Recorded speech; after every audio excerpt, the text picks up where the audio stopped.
Welcome to the G20 Interfaith Podcast, a platform where we explore the intersection of faith, global challenges, and policy. Welcome to the IF20 Podcast. I'm Whitney, Clayton, the Executive Director of the G20 Interfaith Forum, and I'm here with my good friend Rodrigo, who will say his entire surname. Rodrigo, Vitorino, Souza, Alves. You say it more beautifully than I do, Rodrigo. I'm delighted to interview you today. I know you like to talk about yourself. I don't. We're here in Georgetown for the IF20's Annual Policy Forum, and we'll be reviewing a number of the themes for this year's G20 conference tomorrow with various academics and civil society leaders, and also talking a little bit about the United Nations SDGs. Rodrigo has done a significant amount of work starting in the freedom of religion space in Brazil, and I'm curious to know what you were about to tell me as we were launching in, Rodrigo. We're going to start right wherever you were starting. I started working at the university, at the Federal University of Uberlandia in 2011, and I came to the university with some interests in the situation of religious minority groups.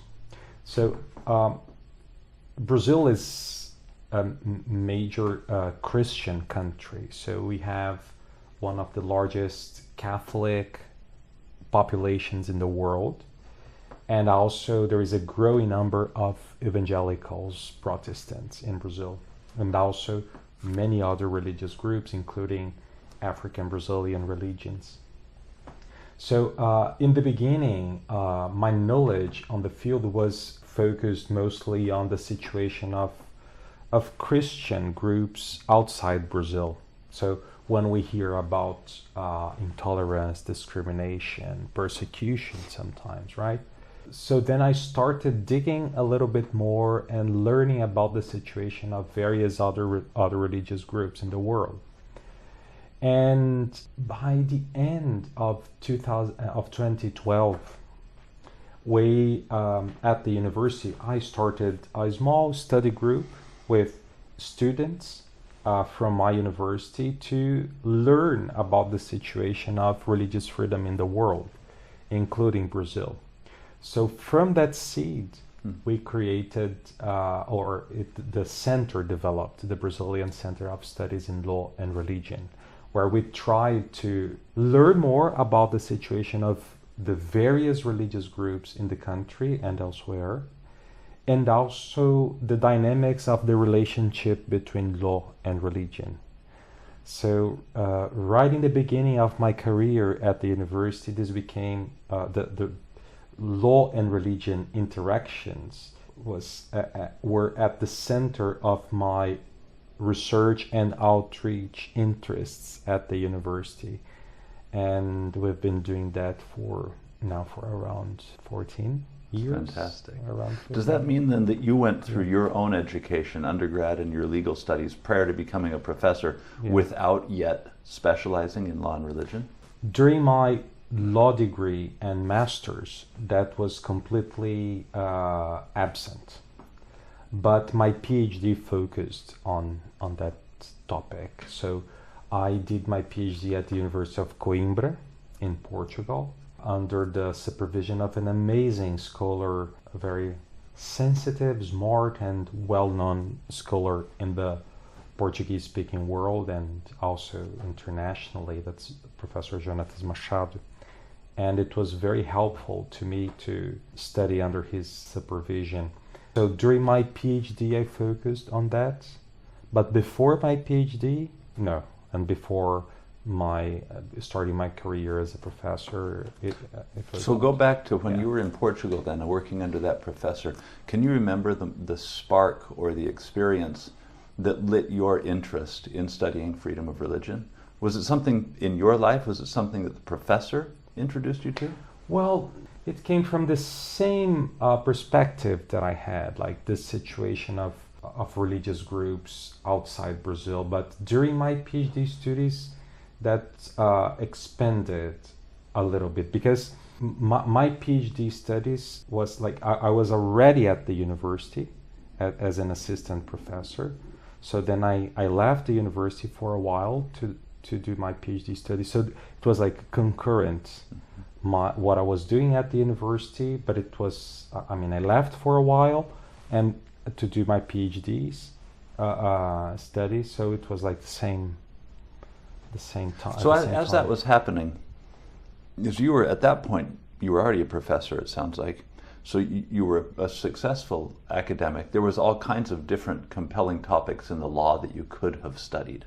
What was it about freedom of religion that caught your heart or caught your interest? I would imagine you'd have to determine that that was a path that would somehow make the world better, would have something contribute to your country. Why that topic? Well, religion is something that is a very important aspect of human life, right?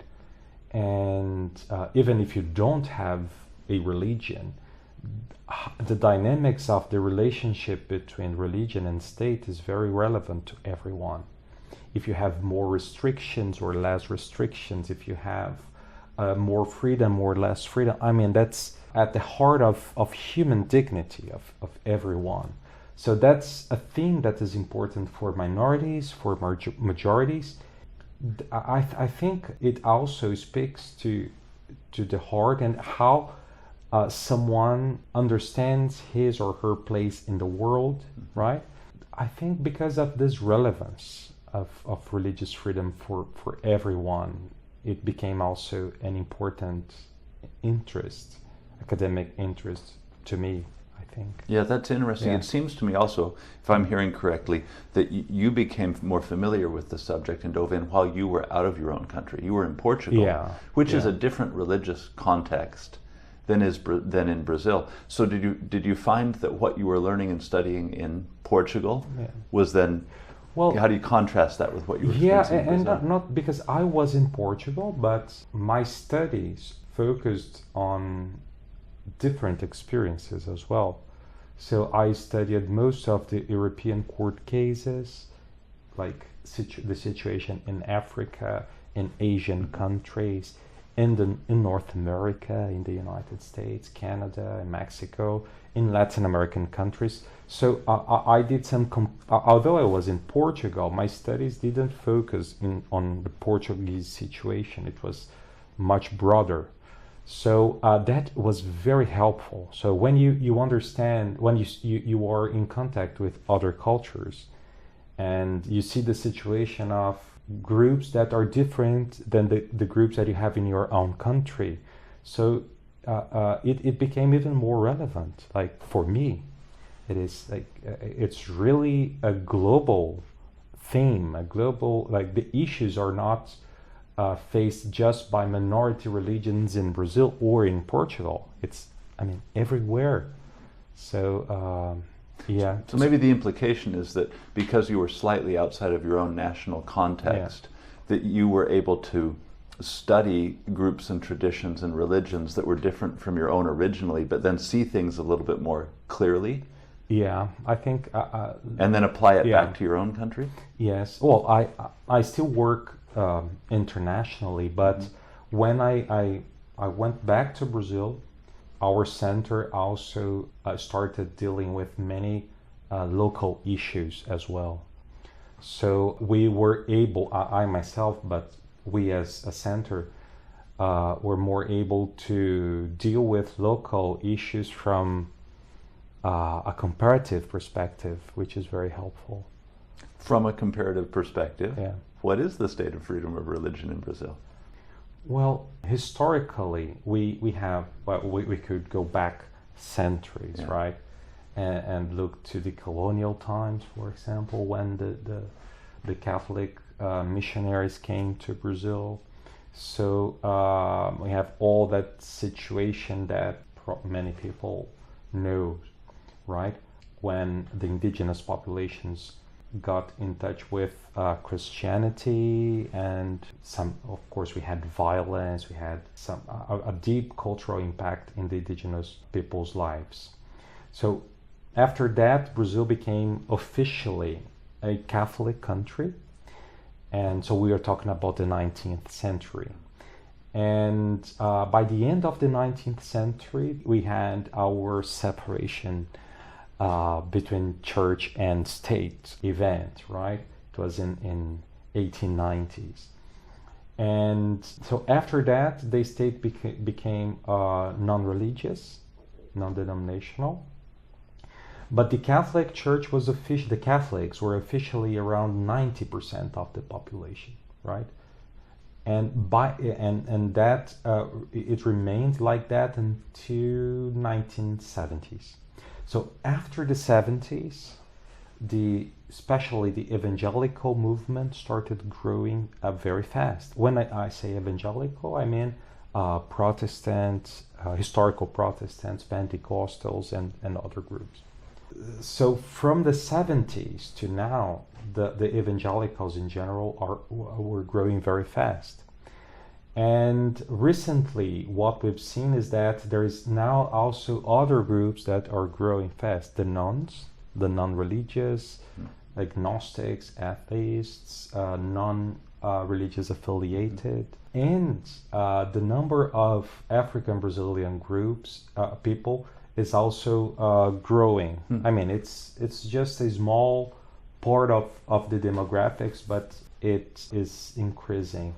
So we have this huge diversity in the country, although the majority population is Christian and Catholic, evangelical, but we have African Brazilian religions, we have indigenous spiritualities, Buddhists, Muslims, I mean, probably every other religion, global religion is present in Brazil.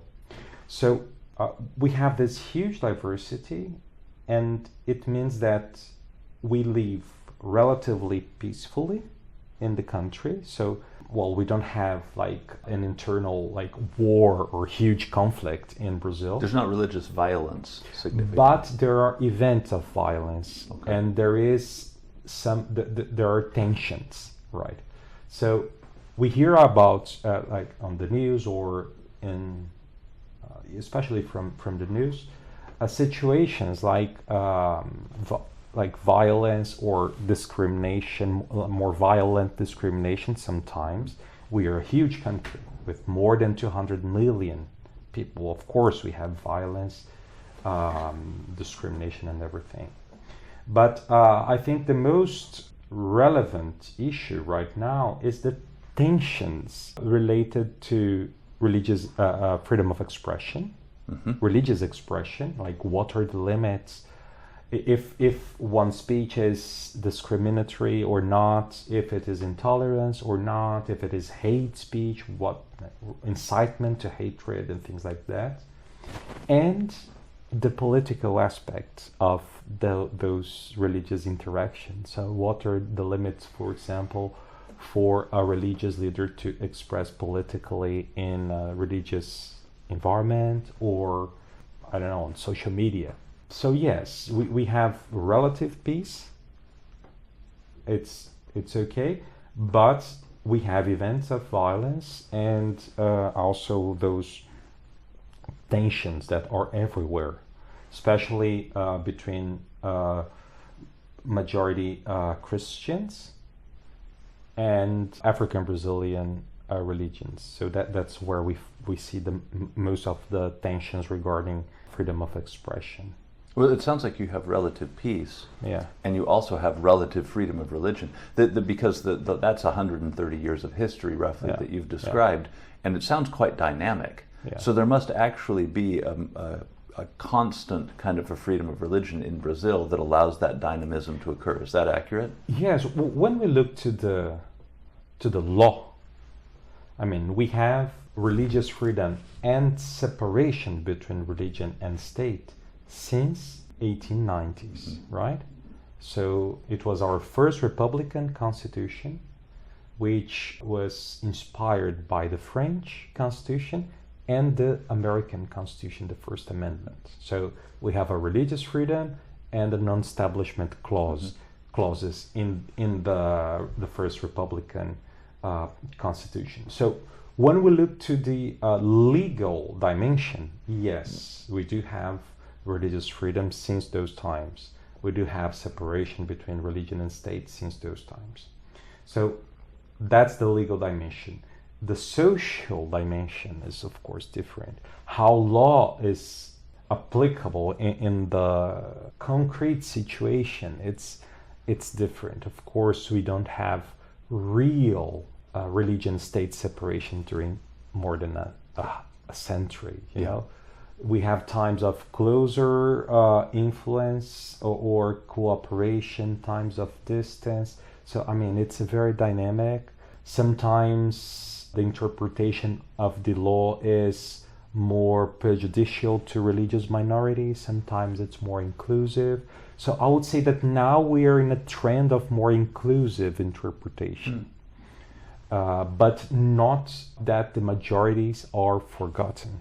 So for example, we've had recently some Supreme Court cases deciding, for example, about the right to conscientious objection, okay, authorizing the display of religious symbols in public places, which are most Catholic, like the crucifix, but allowing for other symbols to be displayed as well. We have like cases regarding freedom of expression on religious matters, and I mean many other cases in the past 8 years. So the Supreme Court is dealing with religious cases in a very short period of time, and that's very significant because it shows that religion is currently a very sensitive topic, and that require special attention not only from academics but also from the judiciary and the government. So this is very interesting to me. So backing up, I think those who would listen to this discussion probably have some basic historical understanding of the dynamics in the 1800s with the indigenous religion and some of the more colonial religions coming into the country. But you mentioned the 1970s that where roughly 90% of the country would have at the time been Catholic, and it started to splinter into additional Christian groups. What was going on in the 1970s that caused that to occur? Well, that's a very interesting period because in terms of the Catholic and evangelicals in Brazil and probably in every other Latin American country and in other places as well, we've seen the charismatic movement, like the charismatic Catholic Church and the charismatic evangelicals renewing the institutions from a more supernatural perspective, like spiritual gifts, healing, miracles, and things like that. So while Brazilians were mostly Catholics by birth, right? Because their parents were Catholic and they were baptized in the Catholic Church. Now you see a movement that religion is more personal. It's not just like because of my father or my mother, but it's personal. You see conversion, you see people deciding to become Christian and with more, like I would say, a stronger faith, right? So that's what the sociologists, the anthropologists have seen for the past decades, like the resurgence of religion in Latin America, right? Because the expectation was more like if a society becomes more modern, and rationality becomes a core principle of the organization of social life, religion would lose its place. That's like Peter Berger, a sociology of religion, have said in the Sacred Canopy, right? And so what sociologists started to see was that, well, those Latin American countries, they are modernizing themselves, but religion is still a very important factor in their lives. So how the modernization and traditional religious spiritual life encountered in Latin American countries and in Brazil is different of what happened in Europe when modernization a kind of replaced religion, right? So in Latin America, that's not what happened. So religion continued to be a very important factor, and one of the reasons is because of these renewal movements. So where religion was a very strong belief, especially the Pentecostals, right? That's the movement that grew very fast in those times.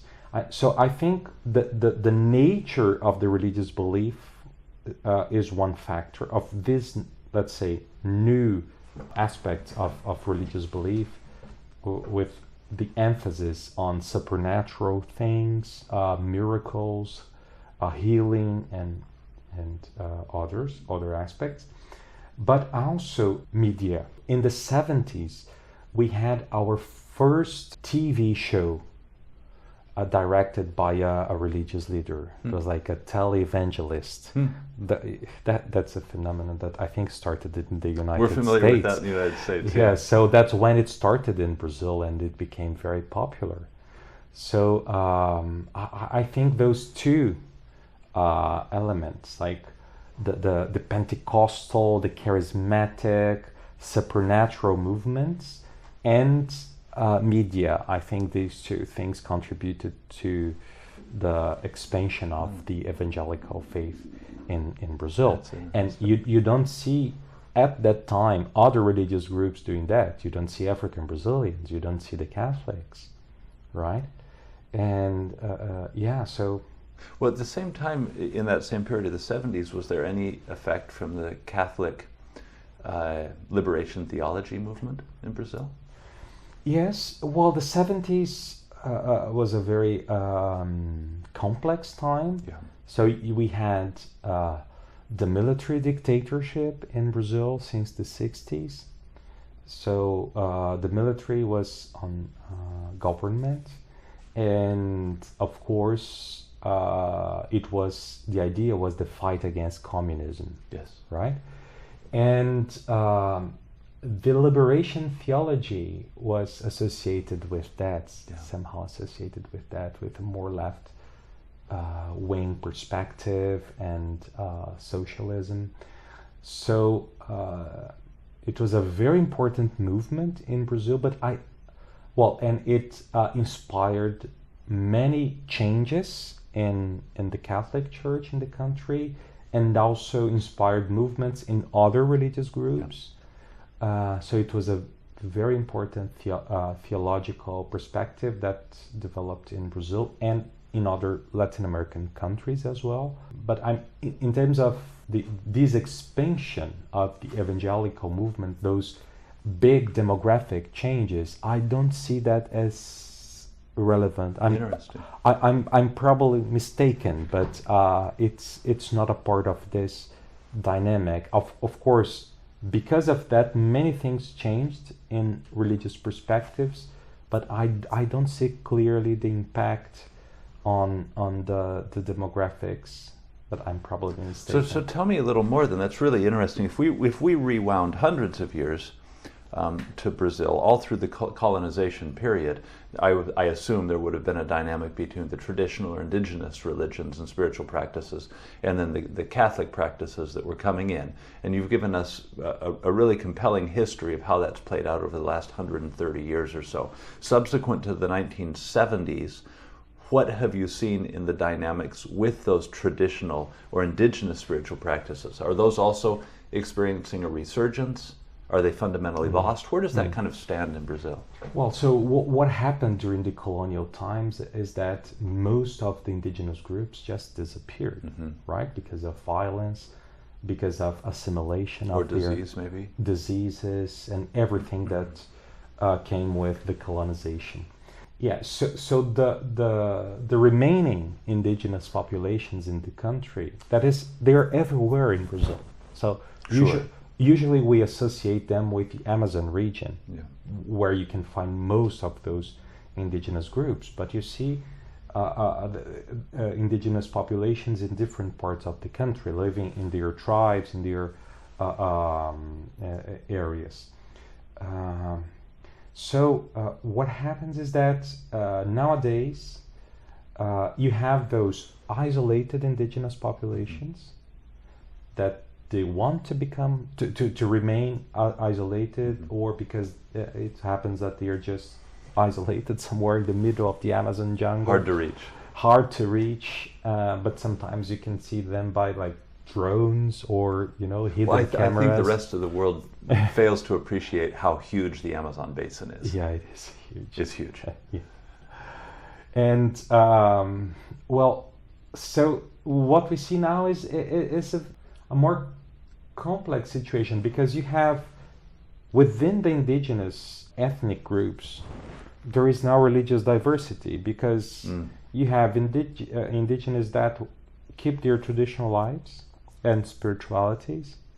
You have indigenous people that or evangelicals or that are Catholic, because we're talking about like hundreds of years of history and interactions, like I would say good and bad, like you have intercultural dialogue, but you also have violence, so you have all of that happening during the past centuries.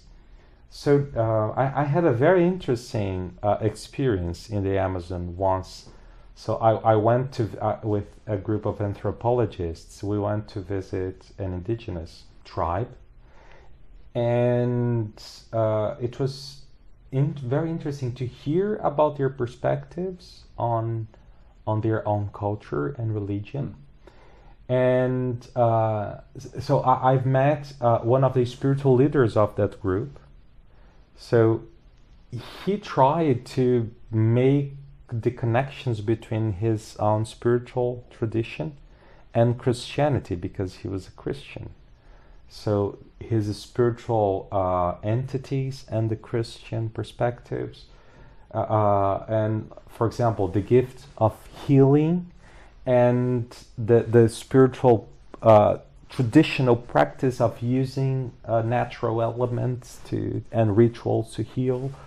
So it is complex. I mean, I'm not an anthropologist, but there are lots of books written on this kind of situations. But I thought it was really interesting to see how the dynamics of religious freedom should be sensitive to their current situation.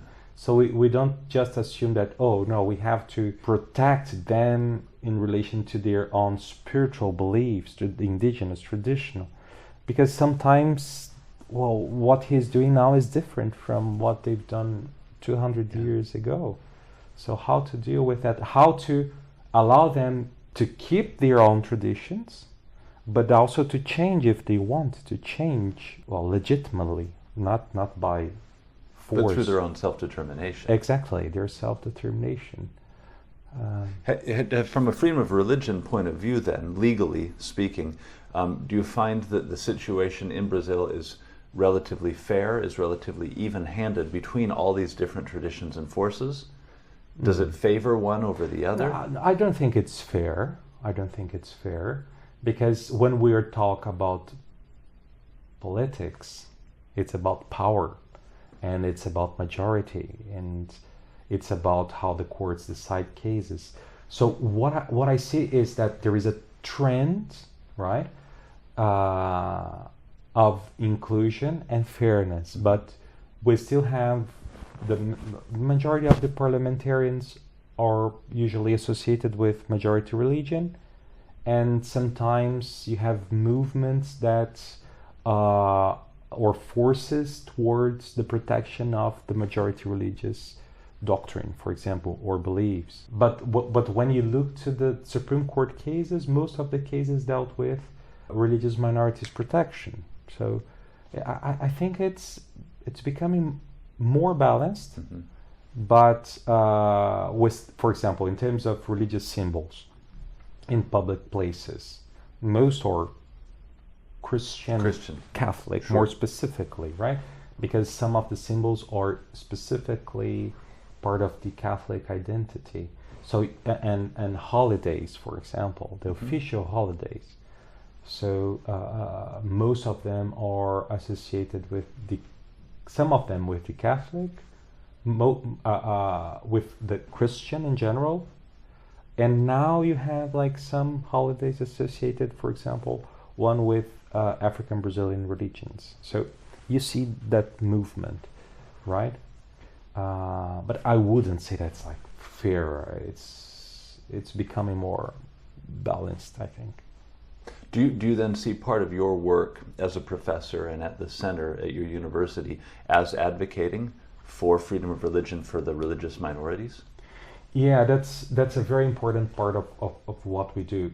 I wouldn't say that our focus is the minorities. Our focus is religious freedom for everyone. For everyone. For everyone. And if it embraces everyone, it embraces the minorities. It embraces the minorities. So yeah, we have we offer training for civil servants, for justice system actors like judges, prosecutors, lawyers. You've been working on that a lot recently. Yeah, we have a collaboration with the University of Oslo, with the Norwegian Center on Human Rights, especially the Oslo Coalition for Freedom of Religion or Belief.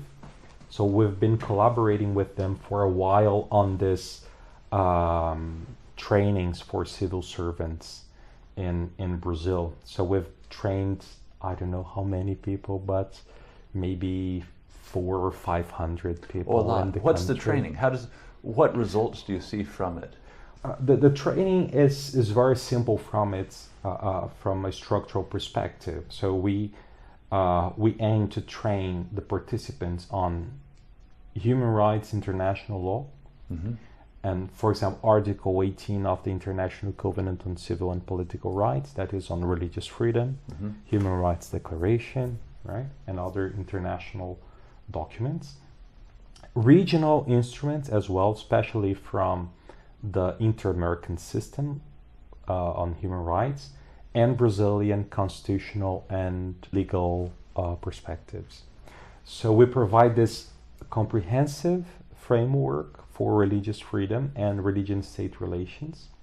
And we do that using both like traditional presentation classes and also some peer-to-peer dynamics. It's difficult sometimes to track the impact of what we do because everyone goes back to their own works and work environments and But just on an interpersonal level, when you're interacting with them, you can see how they receive it. Of course. I mean, it's always impressive how they receive in a positive way what we teach. So we have very good like feedback in terms of the importance of religious freedom, how that potentially impact their work. And one of the results, I think, that shows that is that we got an invitation from the National School of the Judiciary in Brazil to help creating the national curriculum for judges in Brazil on religious freedom. So that's an elective training program. And after that, other judiciary schools started to inviting us to help them creating their own curriculum for their continuing education programs for their judges. So I think they saw the importance. It's well received. Yeah, it was well received. And now we are also working, we are trying to establish a partnership with the parliament at the national level as well to do that for the civil servants that work at the parliament in Brazil. So that's what we've been doing in collaboration, from that collaboration. Well, you've been working in this area broadly and for a period of time, significant period of time, and both in the domestic Brazilian context and internationally, and you have a lot of compare and contrast perspective. Why freedom of religion? What are the benefits to governance or to human flourishing that you see, that because you've devoted so much of your attention to this? What is it that motivates you? I mean, I'm very happy to see and encourage when I see that what we've been doing creates an opportunity for people to learn about the other. So, for example, we've been organizing those training activities, but also very large gatherings in collaboration with different organizations, right? Including including BYU, the International Center for Law and Religion Studies. We organized 2 large symposia in Brazil.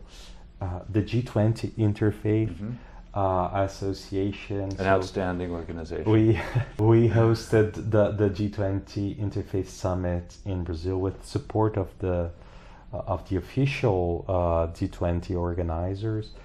And what I saw in those events and what I see every time we organize a training activity or a conference is that people connect. So I'm not talking about ecumenism. No, that's not our focus. Although religion is a part of our studies and outreach and educational activities, we don't deal with religion itself. I mean, we are not promoting ecumenism. That's not what we do. Well, I think that's one of the misunderstandings about the IF20. We don't do theology. Exactly.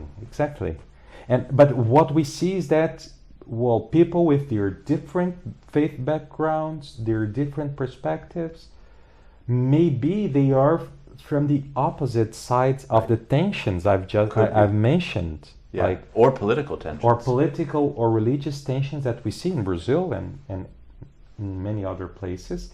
So they are together having dinner, or they are sharing a panel, or they are having coffee break together and they talk. So now it's not just someone that you attack on social media, or that it's in the other side of a legal process or procedure. I mean, it's maybe your new friend. It's an interesting irony, because I think that the more secular critique of religion is that religion has historically been a divisive force. But what I hear you saying is what I've also observed, that ironically, if not the religion, the faith brings people together, because they actually find that faith and that motivation and that inspiration is a shared value and is a common value, and then translates over into a lot of the specifics that they want to see. Because it's the things that unite people and communities and family, children, health, education. It's things that actually make for human flourishing. Well, I agree with you. And I mean, you don't have to agree with the other person thinks, right, or believes, but you respect and you understand what faith means to that person, right? And I think that's the beauty of religious freedom. It's not just about religion. It's about the human being. Religious freedom does not protect religion itself. It protects the right of the person to have or not to have, or to change his or her own religion, right? So it's at the core of the beliefs of one person, of a group, and therefore it's a part of intrinsic human dignity of everyone. I think that's a perfect place to stop, Rodrigo. That was an inspiring quote. I couldn't agree with you more. And it's a pleasure to work with you. It's a real honor to get to work with you in these projects. Thank you very much. Thank you very much. Thank you for sharing today. It's an honor to me.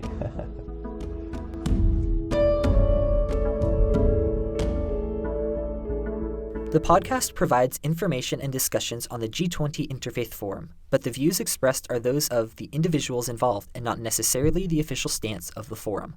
The content is for general informational purposes only and should not be considered professional advice or expert recommendations. Listeners should exercise personal responsibility, seek professional guidance, and conduct further research when making decisions based on the podcast. The information shared may not always reflect the most current developments, and external links or resources are provided for additional information but are not endorsed or controlled by the podcast. By listening to the podcast, listeners acknowledge and accept these disclaimers. Please be aware that the content of this podcast may be subject to copyright. Unauthorized copy, distribution, and reproduction of any part of the podcast is prohibited.